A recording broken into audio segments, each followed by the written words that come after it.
I have read over 60 books this year so far.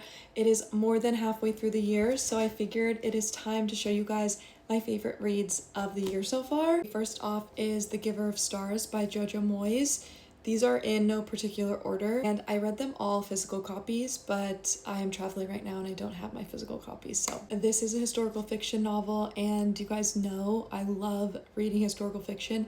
Probably has to be one of my favorite genres to read. This is really such a special story. It has stuck with me ever since I read it, and it is also based on a true story. The setting takes place in Depression era Kentucky, and it follows this group of 5 incredible women, and their job is to deliver library books to all of the families and people that live in the mountains. They become part of Eleanor Roosevelt's traveling library, which was a real thing. This is a really moving story about women who are trying to find their place in society, in their marriage, in their friendship. It exposes all of the injustices that were happening during that time towards women. It can be really emotional to read at times because of this, but then also you have such a beautiful representation of female friendships and the bond of women. I felt completely enthralled in this story, and it touched like a really special part in my heart. So I think by the end of the year, it will still be one of my favorite reads. Next is 8 Pages by Hyena, and I read this last month, and when I tell you guys, I absolutely fell in love with this. This is a romance book. It is actually a rock star romance book, and I had never read anything quite like this, which is why I think it is one of my favorites of the year so far. Such a unique romance book. I had the best time reading this. It follows Winter, who is a book lover, which I get you, girl. She owns a bookstore, and in her bookstore she finds this vintage magazine, and this vintage magazine is able to pull her back into time.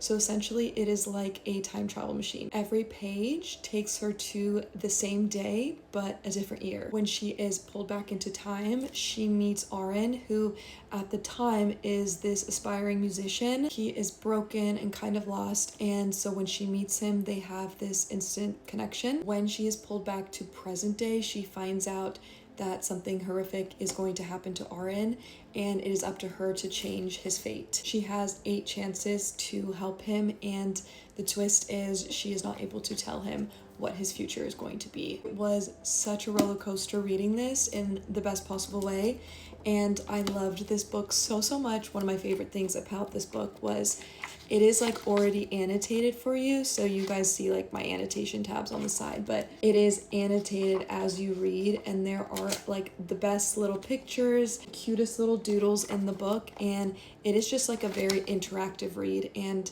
something I have never really came across. I just had the best time reading it, and I feel like I'm definitely gonna reread it because it was that good. My next book is Dear Ijeawele, and it is by Chimamanda Ngozi Adichie, which is one of my favorite authors of all time. This book is basically a response to a question that her good friend asked her of how do I raise a feminist daughter? Well, this is Chimamanda's 15 suggestions on how to do that. It really feels like a personalized experience reading this book because it is set up as a form of a letter of her writing it to her friend. She is such a brilliant author. I've read probably almost all of her books at this point. She is so wise. Every time I read something from her, I just feel honestly so comforted, and also like I learned so much. She gives such important advice on self-esteem and confidence and equality. She shares her experiences as a mother as well as a feminist. You can't tell here, but it is a really short, small, compact book, maybe like 50-60 pages. It is such an important message and experience, and I always recommend it, and I will continue to do so. Next is The Mask of the Silver Prince by Rosewyn Riddle, and this is for all of my romantasy fantasy lovers. I tell you guys, the way I was obsessed with this book when I read it, I mean, I'm still obsessed with it, but like when I was reading it, it took me out of my reading slump. It got me excited to read again. It got me back into my romantasy reading era. It was such an easy 5-star read for me. It is a romantasy, and it follows Elowen, who is this like shy book lover who is going to her first year at Sorcering University. She gets there one by one, very mysteriously. Students start passing away and very strange things start happening. She meets this boy. There is this like tension building, forbidden romance. She is trying to figure out what is happening, why are these students passing away, what is her role in all of it. It was so well written. I was like best friends with the characters. I was so invested. I ate this up, guys. Like genuinely, if you guys are looking for dark academia and like cozy and spooky fall read, the perfect fall romantasy book. Okay, next is Women Don't Owe You Pretty by Florence Given. I have talked about her books on my page because I love what she stands for, and her message is always around empowering women to feel the most confident and joyful and beautiful in their body for the sole purpose of themselves and completely dismantling the patriarchy. This is an amazing feminist book that really makes you reflect on how you feel about yourself and to really stop accepting and holding so much shame and insecurity that society and the patriarchy puts on us. She talks a lot about what the title represents, which is basically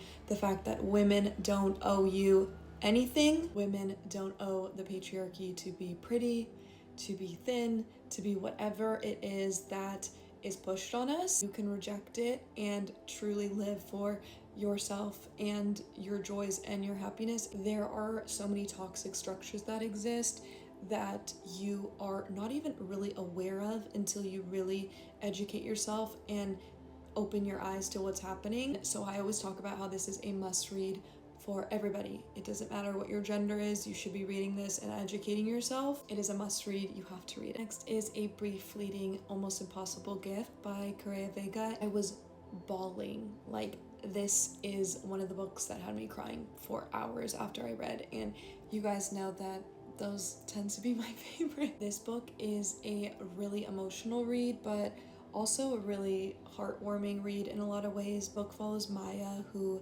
is a teen that just moved to Hawaii with her family, and it is this beautiful new start to her life. When she gets to Hawaii, very shortly after, she is unfortunately diagnosed with a terminal illness. Everything that she thought she was going to have in her new life becomes completely unrecognizable. She meets two different boys and she falls in love with them for both different reasons. They are very, very different. This is Maya's story as she really looks at her life and decides what truly matters and is important to her. I cried like a baby. It was heartbreaking to read, but the message is truly so important. If you guys want to cry your eyes out.